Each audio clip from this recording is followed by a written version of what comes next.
Bismillahirrahmanirrahim. Assalamualaikum warahmatullahi wabarakatuh. Perkenalkan kami dari Kabar 2 ingin presentasi PPT tentang pengaruh reward, punishment, dan kualitas kerja terhadap disiplin kerja karyawan. Berikut adalah nama-nama kelompok dari anggota kami. Yang pertama, ada Cika Yulia Nurpadila. Kedua, Maratus Solihah. 3, Maya Sari Imansyah. 4, Poppy Alviola Diva. Yang kelima, Vivin Pradisyantiara. Berikut masuk ke dalam pendahuluan. Dalam era globalisasi seperti sekarang ini, persaingan dan kompetisi semakin hari semakin ketat dan luas. Karena hal tersebut, sumber daya manusia menjadi salah satu aspek penting bagi sebuah organisasi atau perusahaan. Manusia selalu berperan aktif dan dominan dalam setiap organisasi. Perkembangan konsep kualitas kerja dan kedisiplinan karyawan melibatkan evolusi panjang yang mencerminkan perubahan dalam pandangan dan tuntutan dunia bisnis, serta masyarakat secara umum. Dari awal munculnya organisasi formal hingga era modern saat ini, sejarah ini mencerminkan transformasi dalam pemahaman dan penekanan terhadap peran karyawan dalam mencapai tujuan organisasi.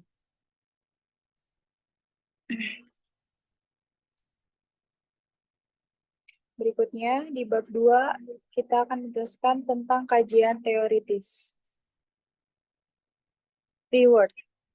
Reward atau penghargaan meliputi banyak dari perangsang yang disediakan oleh organisasi untuk karyawan sebagai bagian dari kontrak psikologis. Penghargaan juga memuaskan sejumlah kebutuhan yang berusaha untuk dipenuhi oleh karyawan melalui pilihan mereka atas perilaku terkait pekerjaan. Moorhead dan Griffin 2013. Berikut indikator reward menurut Edward Deci dan Richard Ryan. 1. Motivasi. 2. Kebutuhan dan kompetensi. 3. Otonomi. 4. Keterkaitan sosial. Penelitian terdahulu Anwar dan Dunija 2016 dengan judul Pengaruh Sistem Reward dan Punishment terhadap Peningkatan Disiplin Kerja Karyawan PT Tunggal Perkasa. Jenis penelitian yang digunakan adalah pendekatan kuantitatif. 16 alat analisis yang digunakan adalah analisis regresi linier berganda. Hasil analisis yang diperoleh adalah secara simultan reward dan punishment tidak mempunyai pengaruh yang signifikan terhadap disiplin kerja. Kemudian, secara parsial reward dan punishment tidak berpengaruh secara signifikan terhadap disiplin kerja karyawan. Punishment. Punishment adalah ancaman hukuman yang bertujuan untuk memperbaiki kinerja karyawan pelanggar, memelihara peraturan yang berlaku dan memberikan pelajaran kepada pelanggar. Mangkunegara 2013, titik 2130. Indikator menurut Suparmi dan Septiawan 2019, titik 255. 1. Teguran lisan. 2. Teguran tertulis. 3. Penurunan gaji. 4. Penundaan kenaikan pangkat. 5. Pembebasan jamanan dan PHK karyawan.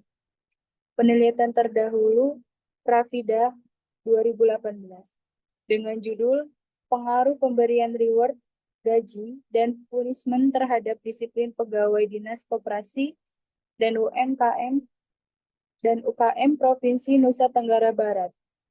Jenis penelitian yang digunakan adalah pendekatan kuantitatif Alat analisis yang digunakan adalah analisis regresi linier berganda. Hasil analisis data diketahui bahwa terdapat pengaruh positif dan signifikan antara variabel reward dan punishment terhadap disiplin kerja pegawai. Selanjutnya akan dibacakan oleh Saudari Poppy Alviola Diva.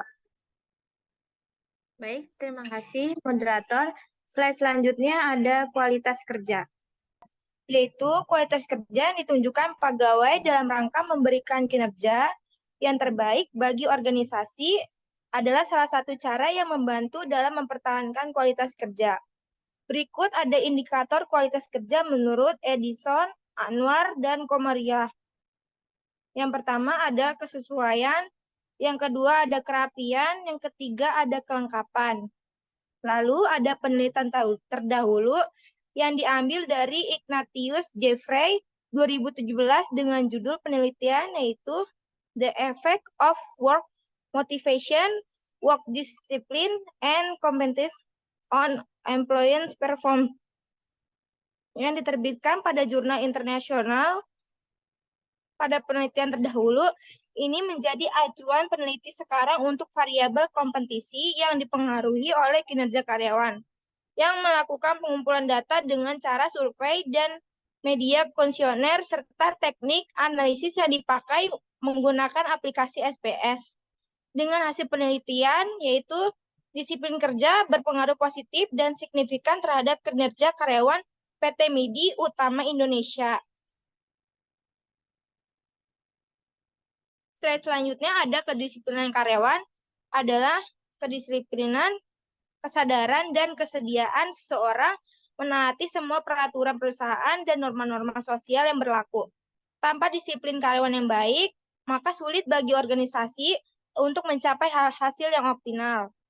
Dan ada indikator kedisiplinan karyawan menurut Signo Di Mejo dalam Sitrisno 2016. Yang pertama ada taat terhadap aturan waktu. Yang kedua, taat terhadap peraturan dasar. Yang ketiga, ada taat terhadap peraturan pedoman dan hubungan kerja.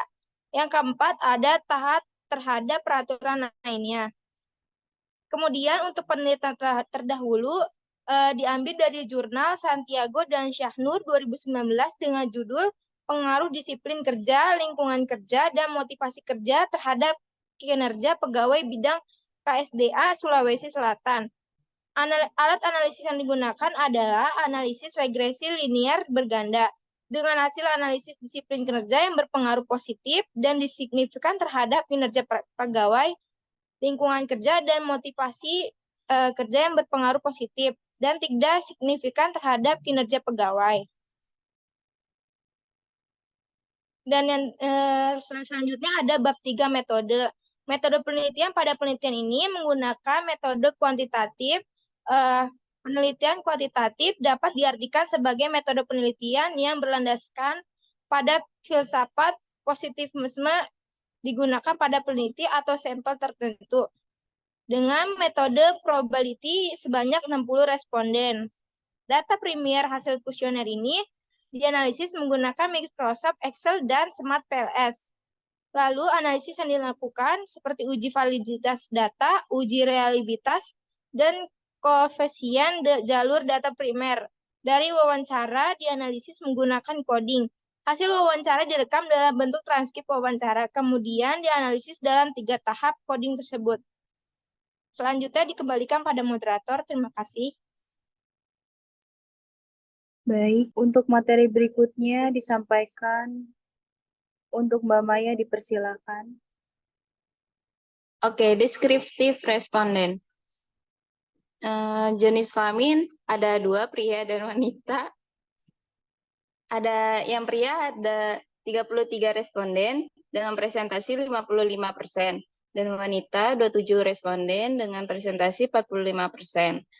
Nah, status perkawinan ada single dengan jumlah 53 dan presentasi 88,3%.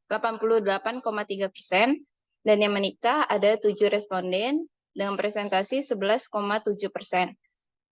Masing-masing berjumlah 60 responden. Oke, next.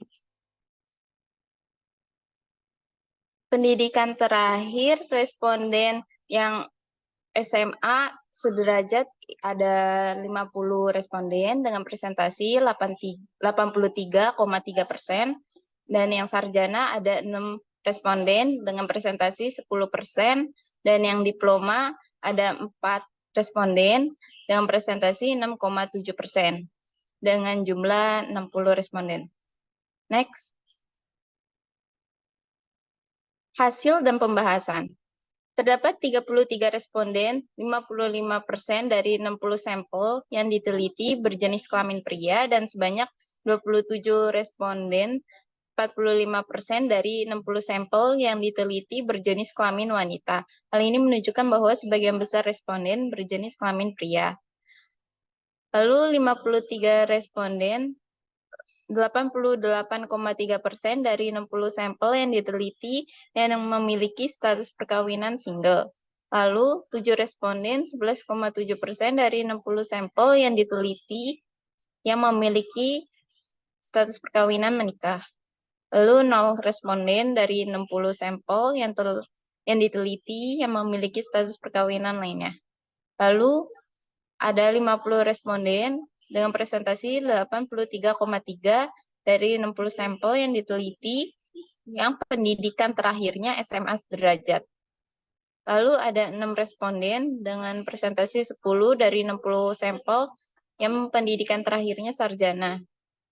Lalu ada 4 responden dengan presentasi 6,7 dari 60 sampel yang pendidikan akhirnya diploma. Dan ada 0 responden dari 60 sampel yang pendidikan lainnya. Oke, next.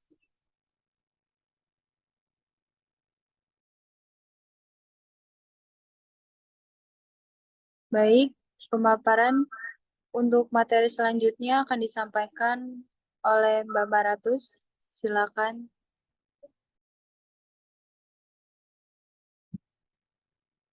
Baik, selanjutnya ada bab 4, hasil dan pembahasan. A. Hasil, uji validitas. Uji validitas dilakukan untuk menguji instrumen penelitian apakah datanya akurat atau tidak berdasarkan jawaban dari kuesioner responden. Hasil R hitung lebih besar dari R tabel. Tes 2 isi dan signifikansi 0,05. Sehingga item-item pada pernyataan berkorelasi disignifikan dengan skor total atau pernyataan kuesioner divalidasi. Hasil R hitung lebih kecil dari R tabel atau tes 2 sisi dan tingkat signifikansi 0,05. Sehingga butir-butir pernyataan dari kuesioner tidak mempunyai korelasi secara signifikan terhadap skor total atau kata-kata dari kuesioner dinyatakan tidak valid. Validitas instrumen pengukuran yang digunakan dalam penelitian ditentukan dengan bantuan SPSS versi 26 karena hasil penelitian ini dapat ditunjukkan dengan menggunakan nilai uji 2 sisi dengan tingkat signifikasi 0,05. Berikut hasil dari uji normalitas. Dikatakan normal apabila nilai tingkat signifikan lebih besar dari 0,05, begitu sebaliknya. Tingkat signifikan lebih besar dari 0,05 tidak normal. Histogram plot sampel polimorf Smirnov tingkat zinc lebih kecil dari 0,05. Jadi berdasarkan uji normalitas adalah 0,016 lebih besar dari 0,05, artinya data berdistribusi normal. Dua hasil multikoliniaritas. Slide selanjutnya. A hasilnya jika VIF di bawah atau lebih besar dari 10 dan tolerance value di atas 0,1 maka terjadi multikoliniaritas. Interpretasinya berdasarkan tabel V diketahui bahwa nilai VIV variabel reward X1 adalah 1,757 lebih lebih kecil dari 10 dan nilai toleran value variable reward X1 adalah 0,569 lebih besar dari 0,1. Maka data tersebut tidak terjadi multikoliniaritas. Berdasarkan tabel V diketahui bahwa nilai VIF variabel punishment X2 adalah 2,893 lebih kecil dari 10 dan nilai tolerance value variabel punishment X2 adalah 0,346 lebih besar dari 0,1. Maka data tersebut tidak terjadi multikoliniaritas. Berdasarkan tabel V diketahui bahwa nilai VIV variabel kualitas kerja X3 adalah 3,355 lebih kecil dari 10 dan nilai tolerance value variabel kualitas kerja X3 adalah 0,298 lebih besar dari 0,1, maka data tersebut tidak terjadi multikoliniaritas. Baik, materi selanjutnya akan dibacakan oleh Cika. Dipersilahkan. Hasil yang ketiga ada heteroskedastisitas. Menurut Imam Ghazali 2011 halaman 139 tidak terjadi scatter plot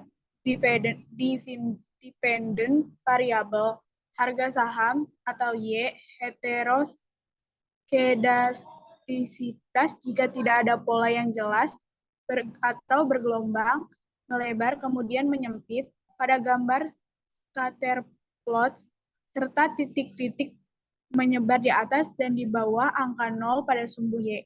Maka berdasarkan hasil uji yang dilakukan oleh kelompok kami adalah tidak terjadi uji heteroskedastisitas.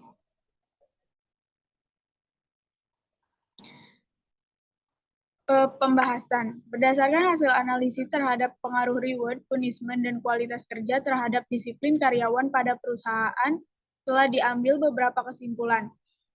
Persepsi dukungan kualitas kerja secara signifikan berpengaruh ke arah positif terhadap disiplin karyawan, yang berarti setiap terbangunnya persepsi kualitas kerja yang positif dapat meningkatkan disiplin karyawan. Persepsi kualitas kerja dinyatakan dapat meningkatkan disiplin karyawan, maka hipotesis ke-1 teruji kebenarannya.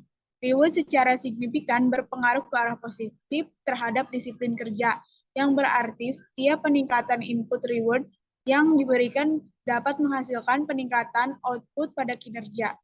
Reward dinyatakan dapat meningkatkan kinerja, maka hipotesis kedua teruji kebenarannya.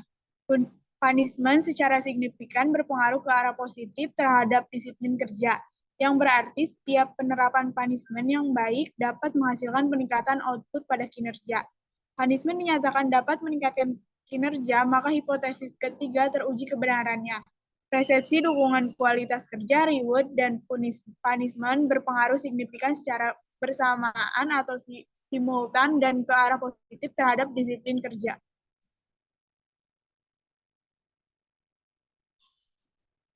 Dan kesimpulannya, berdasarkan hasil analisis terhadap pengaruh reward, punishment, dan kualitas kerja terhadap disiplin karyawan, pada perusahaan telah diambil beberapa kesimpulan. Persepsi dukungan kualitas kerja secara signifikan berpengaruh ke arah positif terhadap disiplin karyawan, yang berarti setiap terbangunnya persepsi kualitas kerja yang positif dapat meningkatkan disiplin karyawan. Maka hipotesis ke-1 teruji kebenarannya. Yang pertama, disiplin karyawan, maka hipotesis ke-1 teruji kebenarannya. Yang kedua, dari reward dinyatakan dapat meningkatkan kinerja, maka hipotesis kedua teruji kebenarannya. Yang ketiga, ada punishment dinyatakan dapat meningkatkan kinerja, maka hipotesis ketiga teruji kebenarannya. Persepsi dukungan kualitas kerja, reward, dan punishment berpengaruh signifikan secara bersamaan dan simultan dan ke arah positif terhadap disiplin kerja. Saya kembalikan lagi ke moderator. Baik, sekian pemaparan dari kelompok kami tentang judul berikut. Kurang lebihnya mohon maaf. Wassalamualaikum warahmatullahi wabarakatuh.